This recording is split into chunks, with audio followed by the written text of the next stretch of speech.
Здравейте, приятели! В днескашното видео ще ви разкажа защо си купих електрическа кола, как я карам безплатно и колко излезе цялата инвестиция.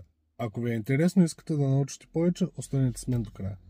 Тук имаме инсталирани 20 соларни панела от двете страни на къщата с обща мощност 10 кВт и 10 кВт батерия. Автомобилът е BYD от 2024 година, китайски. Сега ще ви покажа колко киловата излизат от мрежата и колко произвеждат фотоволтаиците. Тук имаме монтирано зарядно 7,4 кВт домашно на стойност 1000 паунда.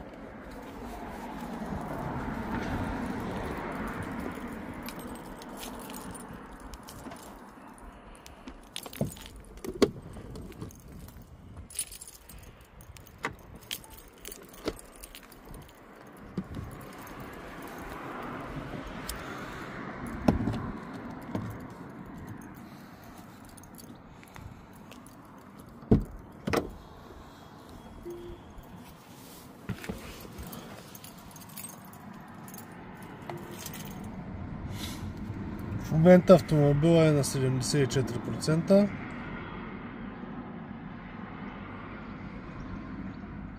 От мрежата излизат 6 кВт. Share времето е слънчево. Добива от фотоволтаиците е 6,5 кВт. Колата дърпа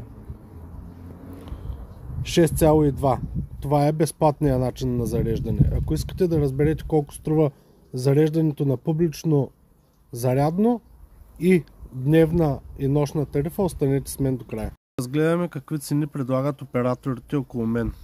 Първото е InstaVolt. Бързо зарядно 125 кВт на цена 87 стотинки. Следващото е BP Pulse, който предлага 3 вида. Бавно 65 стотинки на киловат, бързо 85 стотинки на киловат и ултра бързо на цена 89 стотинки на киловат. Следващото е Osprey, които имат 50 кВт на цена 82 стотинки и 75 кВт пак на цена 82 стотинки. Това е най-бързото, което се предлага в нашия град. Той е на InstaVolt 160 кВт на цена 87 стотинки. Нека да разгледаме колко излиза да се я зареждаш в къщи. Аз съм избрал тарифата на E.ON NextDrive Fixed V6, която е специално за електрически автомобили и мисля, че е най-добрата в Обединеното кралство в момента.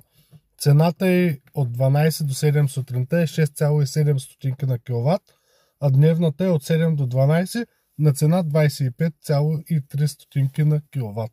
И обобщението. Нощна тарифа 5 паунда и 53 стотинки. Дневна тарифа 20 паунда и 63 стотинки. Публично зарядно близо 72 паунда. Сега ще го сметнем колко е от 20 до 80.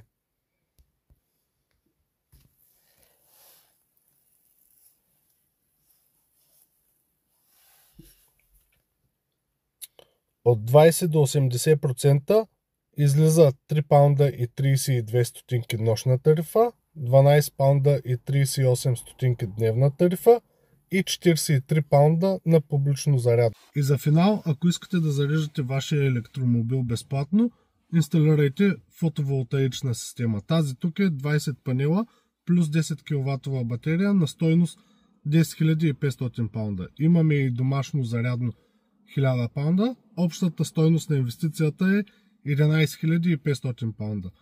Ако ви е харесало видеото, напишете по един коментар, по един лайк. Другата седмица ще бъде ревюто на автомобила BYD, който мисля, че е убиеца на Tesla Model 3.